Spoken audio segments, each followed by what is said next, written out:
Más de uno La Bañeza y Astorga. Paloma Muñoz, Onda Cero.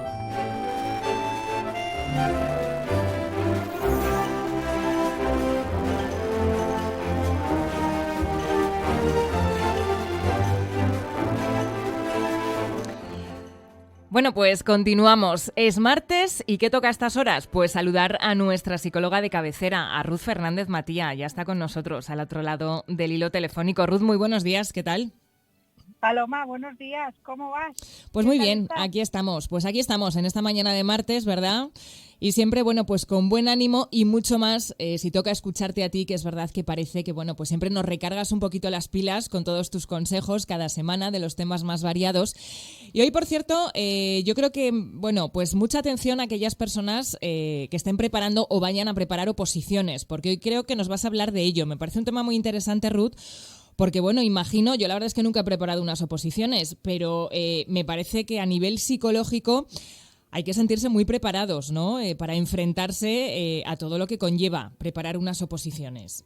Sí, porque tú piensas, Paloma, que la persona que está al 100% en una oposición tiene que renunciar a muchísimas cosas. Exacto. Que los demás a lo mejor en nuestro entorno no nos planteamos y ellos la verdad que tienen que renunciar a mucho.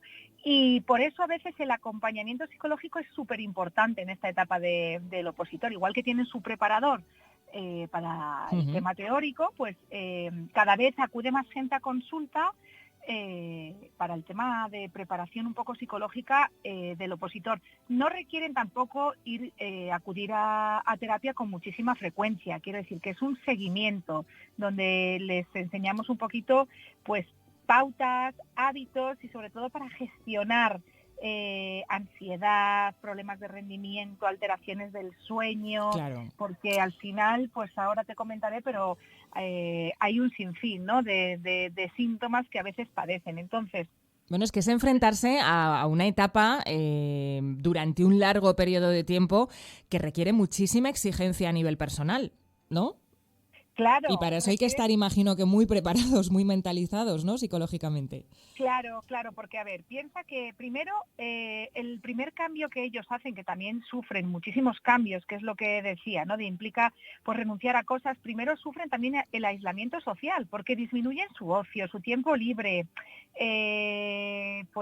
no tienen como vías de escape, de desconexión. Tú piensas que hay gente que se tira muchos días encerrados en casa estudiando, que yo cuando acuden a consulta, pues ahí les ayudo un poco a replantear, ¿no? Un poco esos hábitos para que tengan sus zanahorias, como digo yo. Siempre hay que tener esas pequeñas zanahorias al final del día o al cabo del día, porque sobre todo ellos necesitan tener un poco ilusiones a corto plazo, ¿no? Claro. Sobre bueno, pues tema social o tema suyo personal. También piensa que muchos, además, lo que veo yo, a veces tienen pensamientos a veces de culpabilidad porque dependen económicamente, quizás a lo mejor todavía de sus padres, y eso aumenta muchísimo la presión, esa incertidumbre, y todo eso hay que trabajarlo en consulta. Todos esos pensamientos negativos, esa presión social. Mira, el otro día tenía yo una chica que está preparando posiciones de las que para mí son bastante duras, y me decía, joder, es que la gente me dice, pero ya llevas 2 años. Bueno, pues es que al final hay oposiciones, ¿no, Paloma? Que a veces la media sí, claro. son 5, 6 años, hablamos de pues yo qué sé, registradores, notarías, ¿no? Judicaturas. Entonces, pues son oposiciones complicadas que hay que hacer un acompañamiento y un seguimiento, ¿no? Para trabajar tanto la autoestima, porque a veces se empiezan a comparar con compañeras que van al mismo preparador o pues gente que conocen que han hecho el examen, y entonces, pues empiezan las comparativas, se infravaloran, y todo eso hay que trabajarlo y estar fuertes para... Claro. Cuando llegue el momento de las oposiciones. Mira, yo lo comparo mucho el tema de la terapia de opositor con psicología del deporte. Y además siempre les hago muchísimas veces el mismo símil, ¿no? Porque para llegar a ser un deportista de élite tienes que haber hecho una carrera de fondo y mucho entreno diario. Lo mismo que un opositor. Sí, desde luego. Es lo mismo. Y se trabaja igual, tanto el rendimiento, la motivación, la planificación, la concentración, la fatiga, ya, o sea, mental, porque es como un deportista. ¿Cuántas veces a lo mejor vamos a poner en la comparativa con Rafa Nadal, a lo mejor está perdiendo, se disminuye su motivación, entra la fatiga mental, ¿no? Ese bucle de pensamientos de no voy a poder, voy a perder, pues lo mismo pasa con un opositor. No, pero es que es cierto, ¿no?, que es una carrera de fondo, al final, sí, ¿no? Sí. Sí. Claro, es que piensa que al final son, sobre todo lo que hay que empezar a trabajar con ellos es ese cambio de hábitos, empezar a coger la rutina, monotonía, pero también sacarles de esa monotonía, porque yo he tenido pacientes que dices, joder, llevan, bueno, y tras la pandemia muchísimos, ¿no? Que se acostumbraron a estar muchísimo en casa, pero es que no es bueno tampoco, tienen que descongestionar, entonces hay que trabajar mucho en esa rutina, en esa monotonía, en esos hábitos, también esas vías de escape, estructurar, ¿sabes? Claro. Un poquito ese día a día para que ellos tengan también ilusión, motivación y trabajar así. Exacto. Por tanto, Ruth, ¿qué recomendaciones así a nivel general les darías a aquellos oyentes que se estén enfrentando en este momento a esta situación, que estén preparando unas oposiciones o que vayan a hacerlo, o aquellas personas que tengan algún hijo, algún familiar, ¿no?, que esté en estas circunstancias? ¿Qué les dirías, bueno, pues para que lo lleven un poquito mejor, para entender que se tienen que encerrar durante horas al día, durante un montón de horas al día estudiando, que tienen que renunciar, lo que tú contabas, a muchos aspectos de su vida personal, a la familia, a la pareja, a los amigos, para tener la mente fuerte, imagino, ¿no? Para no tirar la toalla en muchos momentos, que imagino que habrá muchos momentos de desaliento en que digan, mira, lo dejo porque esto es horrible. ¿Qué les dirías efectivamente para que mantengan esa ilusión, para que aprovechen los ratitos libres y para que puedan con ello, con ese periodo de su vida tan duro que es enfrentarse a unos estudios que exigen tanto? ¿Qué les dirías, Ruth? Mira, lo primero y lo más importante es la estructuración, es decir, una buena estructuración, una buena planificación te va a ayudar a marcarte objetivos, ¿no? Y a marcarte pequeñas metas. Y eso, por ejemplo, en la evaluación inicial que hacemos cuando acuden, pues les ayudamos un montón a estructurar, a ver qué está fallando, qué vías de escape tiene, lo que te comentaba antes. Entonces, es importante aprender a desconectar, tener tiempos de descanso y que sean de calidad, ¿vale?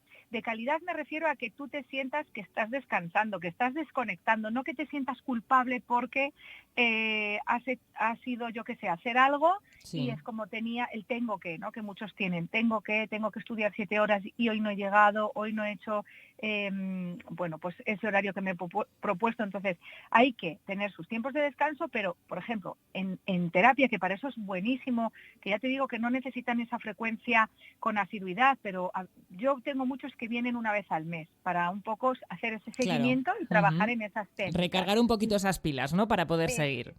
Y se trabaja para que ellos aprendan un poco a gestionar esos pensamientos de culpabilidad, porque a veces sin querer, si tienes muchos tiempos de descanso o desconectas demasiado, o porque es verdad que te surgen planes y el estar constantemente rechazándolos, pues también eso genera irritabilidad, cambios de humor, ansiedad, porque es verdad que ellos tienen que también dar prioridad a otras cosas y dejar, ¿no?, algunas de tema social. Entonces hay que trabajar muchísimo en esos pensamientos, no se dejen atrapar en esos pensamientos. Luego, hay que trabajar también importantísimo en las técnicas de relajación, ¿no?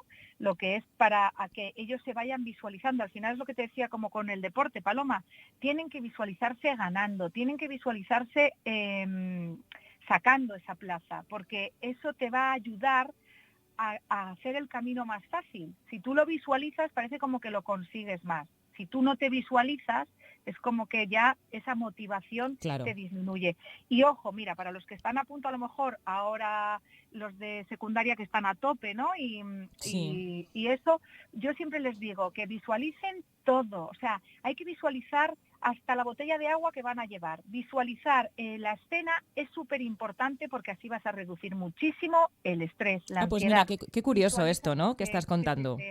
Los que acuden por primera vez no, pero los que ya han ido tienen que visualizarse hasta con qué ropa van a ir vestidos, con qué botella de agua, con qué boli, para que por lo menos lo que controlan la zona ya no sea un estímulo que genere estrés. Incluso cuando tú vas ante el tribunal, siempre yo les recomiendo, ya visualízate hablando, gesticulando con esa ropa que vas a llevar.